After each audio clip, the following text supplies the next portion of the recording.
پھر دوسری جگہ پہ عرفان صدیقی صاحب نے مجھ سے کہا کہ عمران خان سب سے زیادہ عمران خان صاحب کی ملاقات کی جائے گی. پھر کہا کہ عمران خان صاحب کی مذاکراتی ٹیم عمران خان صاحب سے ملاقات کرے گی اور مشاورت کرے گی.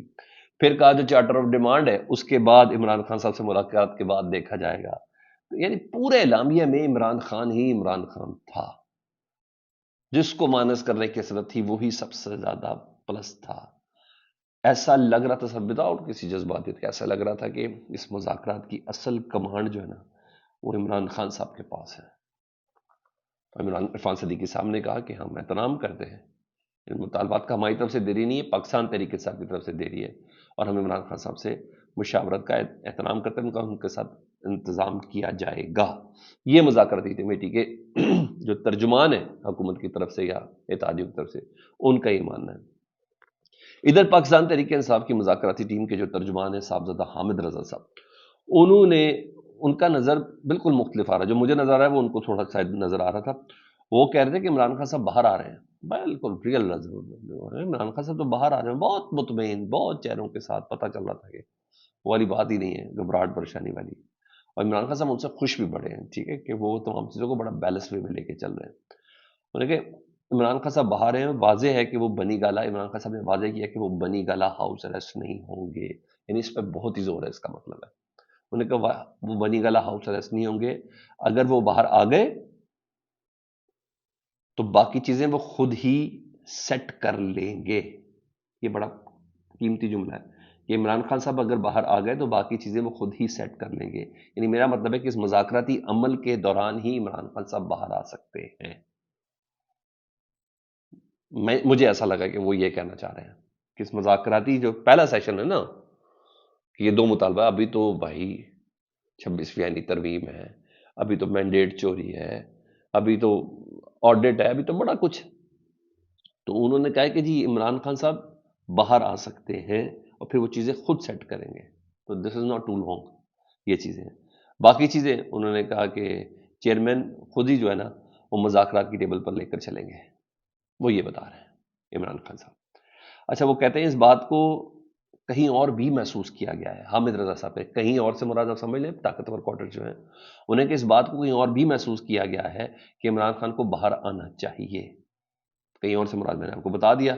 اور انہوں نے یہ بھی کہا، ویسے ایک بات تو میں نے بھی یہ محسوس کیا کہ طاقتور کوارٹرز بھی یہ سمجھتے ہیں کہ واقعی عمران خان صاحب جیل سے باہر آئیں گے تو بہتر ہے. عمران خان صاحب جتنا جیل میں رہیں گے اتنا ہی ہمارا نقصان ہے، اور وہ نقصان بہت زیادہ ہو چکا ہے، اور اتنا ہی عمران خان صاحب کا فائدہ ہو رہا ہے. ہاں، وہ اسے جوڑ لیں بے شک، کہ عالمی پریشر ہے یا جو کچھ بھی ہے، تمام چیزوں سے جوڑ بھی رہے ہیں ان چیزوں سے، کہ اس عالمی پریشر کو ہم برداشت نہیں کر سکیں گے عمران خان صاحب کے حوالے سے، جو ابھی اپ کمنگ آنے والا ہے، یہ جنوری سے شروع اور پھر فروری تک جو آنا ہے. انہیں کہا ہم نہیں کر سکتے، بہت چیزیں فورسی ہو رہی ہے، ایسے نہیں، کئی سائفر آ رہے ہیں جی، جا رہے ہیں آ رہے ہیں، جا رہے ہیں آ رہے ہیں جا رہے ہیں. یہ ایک علیحدہ سے معاملہ چل رہا ہے. وہ ایک لہرانے پہ اتنا مسئلہ ہو گیا تھا تو وہ تو ڈسکس کر ہی نہیں سکتے کہ ادھر سے مطالبہ ہے یا بیان آیا ہے یا کچھ بھی ہے. تو بہرحال عمران خان صاحب کے حوالے سے تو ڈیفینیٹلی کچھ نہ کچھ فیس سیونگ تو ڈھونڈ کے دینی ہی دینی ہے. مجھے بھی ایسا لگتا ہے کہ اگلے بھی ابھی باقی بات محسوس کر رہے ہیں. اس کے علاوہ پاکستان تحریک انصاف کے جو مذاکراتی ٹیم کے ہیں ترجمان صاحبزادہ حامد رضا صاحب نے، انہوں نے کہا تھا کہ اگر 31 جنوری تک مذاکراتی عمل مکمل نہ ہوا تو پھر اس کے بعد اسلام آباد کو رخ کریں گے. یعنی وہی دوسری کال، وہ میں نے آپ کو بتایا تھا کہ اسی بہانے سخت سردیاں، کڑاکے کی سردیاں بھی نکل جائیں گی، اور پھر 8 فروری کا مینڈیٹ چوری کرنے کا وہ دن بھی یادگار دن ہے، 1 سال ہو جائے گا تو وہ ہوگا. اس پر سلمان اکرم راجہ صاحب نے بھی اس کو سیکنڈ کیا، وہ جنرل سیکرٹری، ان کی بات کا وزن ہے. تو وہ کل محمد مالک صاحب کے پروگرام میں تھے اور انہوں نے کہا ہے کہ حکومت سے کہا کہ 31 جنوری پاکستان تحریک انصاف کا مطالبہ ہے، ہر حال میں 31 جنوری کے اندر ہی مذاکرات ہوں گے.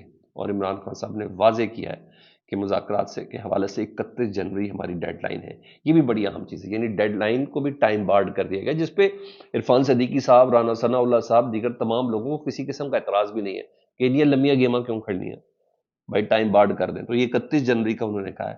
اور ویسے اس کے علاوہ میرے پاس یہ خبر ہے کہ اصل سٹیک ہولڈرز جو ہیں، اصل سٹیک ہولڈر، اصل مذاکرات جہاں ہو رہے ہیں وہاں بات چیت ہو رہی ہے. یہ ایک ہفتہ ادھر بات چیت ہو رہی ہے، اور میں نے بھی بولا کہ ایک پولیٹیکل فیس دینا ہے. وہ یہی مذاکراتی ٹیم ہے نا، اس کا پولیٹیکل فیس ہے، مگر پیچھے 1 2 3 بندے، اس سے زیادہ نہیں، یہ اس وقت مذاکرات کر رہے ہیں، اور جو وہ مذاکرات نتیجہ خیز ہوں گے، ان مذاکرات کا جو نتیجہ ہے وہ اس سیاسی کمیٹی میں، چاہے اس کے کہ سلمان اکرم راجہ صاحب اس کو نہیں مان رہے، عرفان صدیقی صاحب اس کو نہیں، کیوں مانیں گے بھائی؟ اور ماننا چاہیے بھی نہیں ہے یار، میئر اور آپ تو سمجھتے ہیں نا، یہ ماننا چاہیے بھی نہیں، کیسے مانا جا سکتا ہے؟ پھر کیسے پتہ چلے گا لندن پلان کیا ہوتا ہے؟ وہ ہمارے سامنے ہوتا ہے۔ پھر کیسے پتہ چلتا ہے کہ مٹھو صاحب کے گھر میں سیٹنگز ہو رہی ہیں؟ پھر کیسے پتہ چلتا ہے اور ڈگی کے اندر لوگ بیٹھ کے جی ایچ کو جاتے ہیں؟ کیسے پتہ چلتا ہے ملک احمد خان صاحب بہت کسی کے قریب ہوتے ہیں؟ پھر کیسے پتہ چلتا ہے اعجاز الحق صاحب کردار کیسے ادا کرتے ہیں؟ پھر کیسے پتہ چلتا ہے محمد علی دورانی صاحب کا کردار کیا ہے؟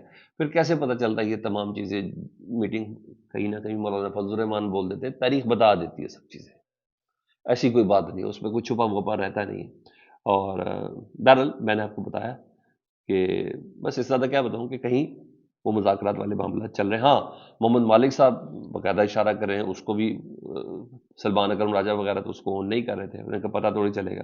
وہ کہتے ہیں بشرا بی بی صاحبہ کی کل پشاور میں ملاقات ہوئی ہے، اہم ملاقات ہوئی ہے پشاور میں، ڈیفینیٹلی وہ اسٹیبلشمنٹ سے متعلق بتا رہے ہوئے، انہیں کہا اہم ملاقات ہوئی ہے، اور دوسری طرف سے کہا گیا کہ علیمہ خان صاحبہ کو مذاکراتی عمل سے دور رکھیں، اور عمران خان صاحب کو کہیں اسٹیبلشمنٹ پر تنقید کم کریں، نہ کریں نہیں، تھوڑی کم کریں۔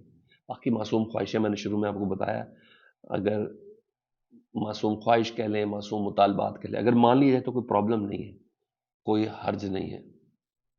خان صاحب بہت اوپر گئے، ان خواہشوں کو اگر پورا کر لیا تو کوئی ایسی پرابلم ہے نہیں ہے، جیسے کہ سلمان اکرم راجہ صاحب اس پس پردہ ملاقات چیزوں کے حوالے سے نہ گئے، مگر نہیں، میری سمجھ میں آتا نہیں ہے یہ چیزیں ایسے۔ اللہ کرے بھائی، میں تو کہہ رہا ہوں بس ختم ہونا اس معاملے کو، چیزیں اپنے اسموتھ وے میں ہوں، مینڈیٹ کا احترام ہو، اور جو کچھ بھی ہو، یہ سب چیزیں ہیں۔ 2025 تو ویسے ہی زبردست سال ہے انشاءاللہ تعالیٰ پاکستان کے لیے۔ تو ادھر 9 مئی کے مجرمان کا آپ کو پتہ ہے، کل 19 مجرمان کو آرمی چیف صاحب نے ان کی سزا معاف کر دی، اور وہ رحم اور اس سے لبریز ہے، اور اس وجہ سے کل رحم اور لبریز اور ان الفاظ نے نا عسکری ذرائع سے خبر دے کے جب آئے نا تو نون لیگ میں تلاطم آ گیا تھی۔ اس کے بعد آپ سوشل میڈیا دیکھ لیں، سر آپ پریشان ہو جائیں، ان کو لگ گئی اپنی، جب لپنی لگ گئی تو پھر شام کے ٹائم کیا کیا گیا، وہ کچھ ایسے ٹویٹر اکاؤنٹ ہیں جو اپنے آپ کو کہتے ہیں کہ ہم ایجنسیز کے بڑے قریب ہیں، یا ایسے ہیں، ساری بات ادھر بھی تو کچھ ایسے مارخور ٹائپ کے، انہوں نے جی خط وہ درخواستیں جاری کر دی کہ جس میں جو قیدی تھے نا، انہوں نے معافی 4 درخواستیں انہوں نے کی، جس میں انہوں نے خط میں لکھا کہ پلیز آپ ہم پہ رحم کر دیں، ہم نے چیزیں سیکھ لی، یہ کیا، اب ہم کبھی کچھ نہیں کریں گے۔ تو یہ بیسکلی 9 مئی کی حکومت کا پرزور مطالبے پہ، جس حساب سے حکومت لرز گئی نا کہ لو جی 9 مئی تو ہمارے پلے تھا، بچا کیا ہے، جب اسی پہ تمام چیزیں ہوگی، تو پھر اس پرزور مطالبے پر وہ دیکھیں ملٹری کی عدالت سے وہ معافی نامے سامنے آ جائیں، وہ خط لکھ کے کس کے پاس گئے ہوئے ہیں؟ آرمی چیف کے پاس گئے ہوئے ہیں کہ ہاں ان کو معاف کر دو۔ ایسے ہی ہوا ہوگا نا، ایسے ہی ہوا ہوگا نا سر، تو ادھر سے وہ جاری کر دینا، بیچاروں کی گھبراہٹ دور کرنی ہے کہ سر اتنا کچھ کرا دیا 9 مئی کے چکر میں ہم سے، آپ تو معافی دے رہے ہیں، نہیں آپ سب کو ہی معاف کر دیں گے؟ انہوں نے کہا نہیں ذرا وہ جاری، وہ ان کی فرمائش پہ کر دی تاکہ ان کا پینک کسی حد تک کم ہو سکے، ایسا نہ انہیں لگے کہ جیسے ان کے ساتھ کوئی ہاتھ ہو گیا، تو ان کو تسلی دے دی گئی ہے۔ بہرحال یہ سب ہوا ہے۔ ادھر ایس آر رانا صاحب کا تجزیہ مجھے بڑا پسند آتا ہے، وہ کہتے ہیں حکومت و طاقتور عمران خان صاحب سے این آر او مانگ رہے ہیں، عمران خان نہیں کسی سے این آر او مانگ رہا، حکومت بھی اور طاقتور، عمران خان نہیں مان رہا۔ انہوں نے کہا آپ باہر آ جائیں، یہ کہا جا رہا ہے عمران خان صاحب آپ باہر آ جائیں بس پلیز، ہمارے ساتھ کچھ نہ کیجیے گا۔